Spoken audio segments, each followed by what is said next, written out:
কয়েকশো সন্ত্রাসী হঠাৎ করে পুলিশ থেকে আক্রমণ করে সন্ত্রাসী আসামি আব্দুল্লাহকে ছিনিয়ে নেওয়ার চেষ্টা করছে। সন্ত্রাসী যেই হোক, পুলিশ এটা প্রতিহত করছে। আসামি আমাদের হেফাজত আছে। কেমন থানা এলাকার এবং এলাকার পরিস্থিতি, আইনশৃঙ্খলা পরিস্থিতি আলহামদুলিল্লাহ ভালো, এবং এটা ভালো থাকবে।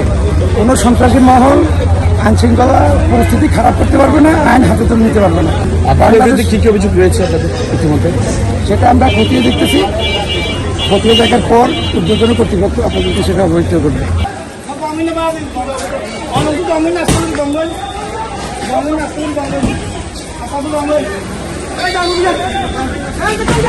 আবদুল্লাহ মূলত পিয়ানখালী ইউনিয়ন পরিষদের চেয়ারম্যান। তার বিরুদ্ধে অভিযোগ ছিল বৈষম্যবিরোধী ছাত্র আন্দোলনে ছাত্রদের উপর গুলি চালানো থেকে শুরু করে বেশ কয়েকটি অভিযোগ ছিল।